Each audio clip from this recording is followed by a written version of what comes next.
नमस्कार, जय Hind and good morning. रोज की तरह आज मैं आप लोगों के सम्मुख अपनी एक नई वीडियो के साथ उपस्थित हूं, जिसका टॉपिक है दुखों का कारण, causes of sorrows in our life.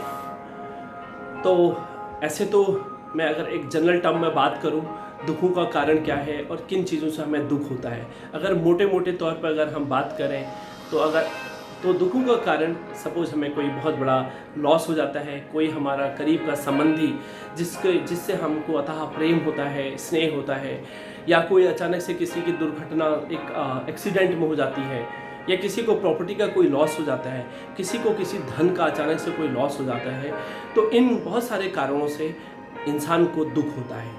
लेकिन आज मैं इन दुखों का कारण, स्पिरिचुअलिटी इसमें क्या रोल प्ले करती है और दुख क्यों होते हैं, उसके पीछे का कारण क्या है, और अगर हमें ये समझ आ जाए कि दुख क्यों है तो उसका निवारण कैसे है और इसमें स्पिरिचुअलिटी कैसे कंट्रीब्यूट करती है, इस टॉपिक पे मैं आज थोड़ा सा आप लोगों को समझाने की कोशिश करूँगा।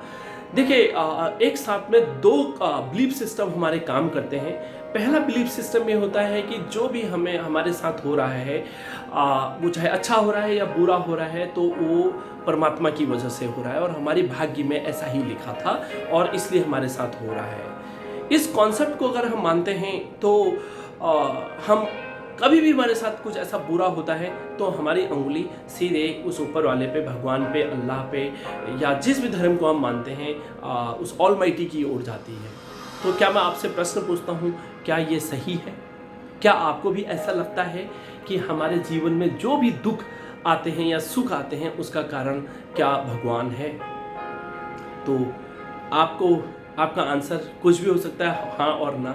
बट जो मैं समझ पाया हूँ आपने इस स्पिरिचुअल पाथ से, स्पिरिचुअल जर्नी से, कभी भी भगवान हमें दुख नहीं देता।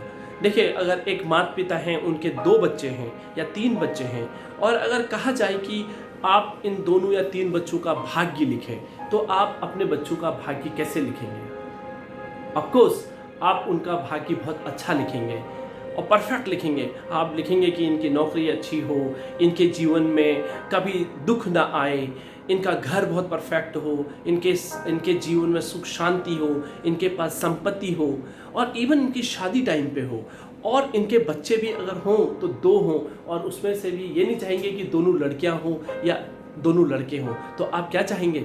आप लिखेंगे कि एक बेटा हो और एक बेटी हो। अच्छा, मैं आपसे पूछता हूँ, अगर आपके 2 बच्चे हों तो क्या आप अपने 2 बच्चों का भाग्य अलग लिखेंगे? शायद आपका आंसर होगा नहीं। दोनों बच्चों का ही भाग्य आप अच्छा लिखेंगे, और एक जैसा नहीं भी तो एटलीस्ट पॉजिटिव लिखेंगे। कुछ भी ऐसा नहीं डालेंगे कि इसके जीवन में दुख आए, इसके जीवन में कुछ परेशानी आए, ऐसा कभी भी नहीं लिखेंगे। तो जब आप एक पेरेंट होके, एक माँ बाप होकर के अपने 2 बच्चों का भविष्य ऐसा नहीं लिख सकते, परफेक्ट लिखते हैं, कुछ भी उल्टा सीधा नहीं लिखते हैं, तो वो तो भगवान है, वो तो गॉड है, ऑलमाइटी है, हम आत्माओं का पिता है, परम पिता है। तो वो कभी भी हमारे साथ कुछ भी ऐसा गलत लिख ही नहीं सकता। वो हमेशा हमें सुख देता है, वो हमें कभी भी दुख नहीं देता। आई थिंक आप इस पे बिलीव करेंगे। दूसरा कॉन्सेप्ट है, दूसरा हमारा जो बिलीफ सिस्टम है वो ये है कि जैसा कर्म हम करते हैं उसका फल हमको मिलता है।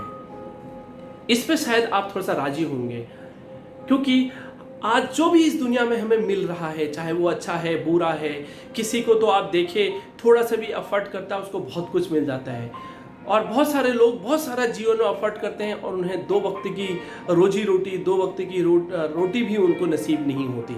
तो इसका कारण क्या होता है? इसका कारण हमारे कुछ न कुछ, किसी न किसी जन्म के हमारे ही कर्म होते हैं। वो कर्म माइट भी इस जन्म के हो सकते हैं, अभी के हो सकते हैं, रिसेंट पास्ट के हो सकते हैं, और या फिर वो हमारे प्रीवियस जन्म के हो सकते हैं। तो अगर हम इस बिलीफ सिस्टम पे काम करते हैं तो हम दोषी किसको ठहराएंगे? अगर मैं ये बोल रहा हूँ कि जो भी आज मेरे साथ हो रहा है, अच्छा बुरा हो रहा है, उसके लिए मैं ही दोषी हूँ, क्योंकि मेरे ही कर्म, चाहे अनजाने जाने में मैंने ही कहीं ना कहीं कुछ ऐसा किया है कि आज जो भी सिचुएशन मेरे साथ मेरी लाइफ में आ रही है उसका कारण मैं ही हूँ। अगर हम इस पे बिलीव करते हैं तो फिर हम बिलीव करने के बाद हम उसको करेक्ट करने की एक पॉसिबिलिटी है, उसको हम करेक्ट कर सकते हैं। और उसको करेक्ट करने के लिए देन हम उस ऑलमाइटी परमात्मा से, उस भगवान से जो भी हमें लॉस हुआ है लाइफ में, उसके लिए हम उससे शक्ति मांगते हैं, उससे पावर मांगते हैं, तो वो हमें वो पावर देता है। और जैसे वो हमें पावर देता है तो धीरे धीरे करके हम अपने उन दुखों से वापस अपनी रूटीन लाइफ में आ सकते हैं। तो यहाँ पे क्या हुआ कि हम सारा दोष अपने पे लिया तो हम उसे करेक्ट कर सकते हैं। अगर यही दोष हमने उस परमात्मा पे डाल दिया तो फिर उससे हम क्या करेंगे, हमें जो परमात्मा ने सब कुछ दिया होता है उसी से हम बात करना बंद कर देते हैं। हम बोलते हैं कि इस परमात्मा ने मेरा बच्चा छीन लिया, इस परमात्मा ने हमको बीमार कर दिया, भगवान ने हमको इतना बड़ा लॉस कर दिया। तो फिर आदमी भगवान से भी रूठ जाता है। जो अपने डेली रूटीन के जो वो स्पिरिचुअल पाथ पे चल रहा होता है, या भी वो भक्ति में चल रहा होता है, या ज्ञान मार्ग में चल रहा होता है, जो भी वो कर्म कांड करता है अपनी डेली लाइफ में शांति को, सुख को ढूंढने के लिए, उससे भी वो दूर हो जाता है। बोलता है नहीं मुझे क्या करना है, क्यों करना है भगवान की पूजा, जो भगवान मेरी सुनता ही नहीं, उस भगवान की मैं पूजा करके क्या करूं। तो इस तरीके का बिलीफ सिस्टम आने से उस ऑलमाइटी के जिसके हम बच्चे हैं तो हम ऐसा सोचने लगते हैं। तो मैं आपको ये बताने की कोशिश कर रहा हूँ कि सबसे पहले दुखों का कारण देखिए हर जगह अलग अलग दिया गया है।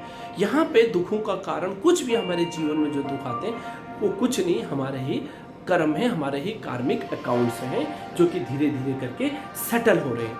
अब मैं बात करता हूँ कि क्या अगर दुख आ रहा है तो हमें उसको कैसे उस दुख को एक्सेप्ट करना चाहिए और उसको फाइट करने के लिए, उसके अगेंस्ट उसको फाइट करके कैसे उसके ऊपर ओवरकम करना चाहिए।